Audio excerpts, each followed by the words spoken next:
నమస్తే friends, please subscribe my channel Swapna నమ్లాస్. చాలా టేస్టీ అయిన డ్రై ఫ్రూట్స్తో బెల్లం పొడితో చాలా టేస్టీ అయిన రాగి జావా రెడీ. చాలా టేస్టీగా ఉంటుంది, ట్రై చేయండి.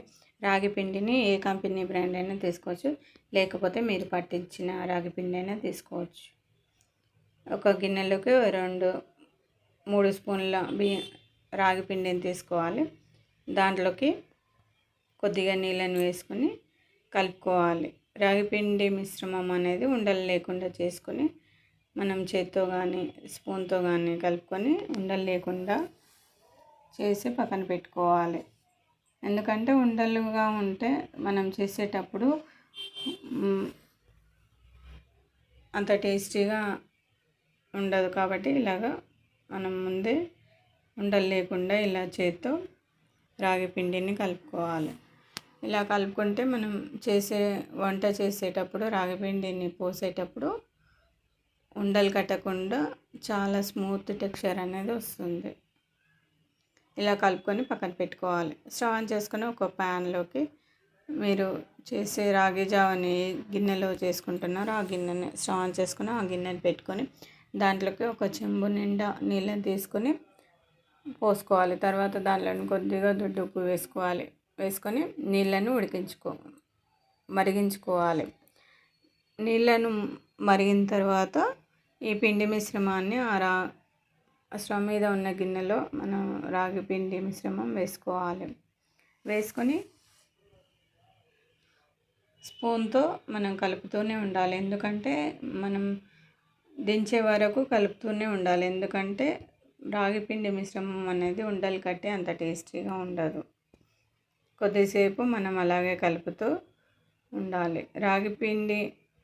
రాగి జావా అనేది ఎలా రెడీ అవుతుందంటే, మనం రాగి పిండిలో వేసిన స్పూన్ని మనం చేత్తో కానీ ఇలా అద్దితే స్మూత్గా మనకి చేతికి సుతిమెత్తగా అనిపిస్తే మనకు రాగి పిండి జావా అనేది కరెక్ట్గా రెడీ అయింది. అంటే ఒక 5-10 నిమిషాలు కరెక్ట్గా టైం పడుతుంది. ఒక గిన్నెలోకి మిక్సీ జార్లోకి 2 స్పూన్ల పెరుగు మిశ్రమం వేసుకొని దానిలో కొద్దిగా నీళ్ళని వేసుకొని మిక్సీ పట్టుకొని మనం మజ్జిలాగా తయారు చేసుకోవాలి.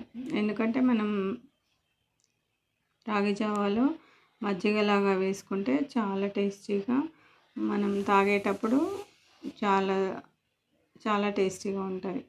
రాగి మిశ్రమం అనేది బాగా చల్లారిన తర్వాత మాత్రమే ఈ మజ్జిగను వేసుకొని కలుపుకోవాలి. కలుపుకున్న తర్వాత చూడండి, మనం రాగి జావా అనేది ఇలా రెడీ అవుతుంది.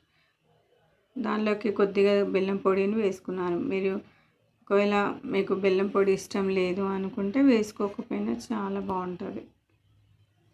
మరి ఉప్పు వేసారు కదా, బెల్లం పొడి వేస్తే టేస్ట్ బాగుంటుందంటే బాగుంటుంది. ఒకసారి నా స్టైల్లో ట్రై చేయండి. తర్వాత రాగి జావాను ఒక గ్లాస్లోకి పోసుకొని దానిలోకి మనం ఫ్రిడ్జ్లో పెట్టుకొని అయినా తాగొచ్చు. అప్పటికప్పుడు తాగాలనుకుంటే ఇలా ఐస్ క్యూబ్ లాగా వేసుకొని దాని మీద మీకు నచ్చిన డ్రై ఫ్రూట్స్ వేసుకొని కలుపుకొని తాగితే చాలా టేస్టీ అయినా చల్లని రాగి జావా బెల్లం పొడితో బెల్లం పొడితో రాగి జావా రెడీ. చాలా టేస్టీగా ఉంటుంది, ట్రై చేయండి. నా స్టైల్లో ట్రై చేసి మీకు ఎలా కుదిరిందో ఎలా ఉందో కూడా కామెంట్ చేసి చెప్పండి. చల్లగా కావాలి అనుకుంటే ఫ్రిడ్జ్లో కొంచెం సేపు పెట్టుకొని తాగేస్తే ఈ ఎండాకాలంలో ఈ సమ్మర్ సీజన్లో చాలా టేస్టీ అయిన చలవగా శరీరం అనేది చల్లదనాన్ని కోరుకుంటుంది. కాబట్టి శరీరం అనేది చల్లగా ఉంటుంది. వేడి వాతావరణం ఉన్నప్పుడు ఇలా రాగి జావా చేసుకోవడం చాలా మంచిది, ట్రై చేయండి.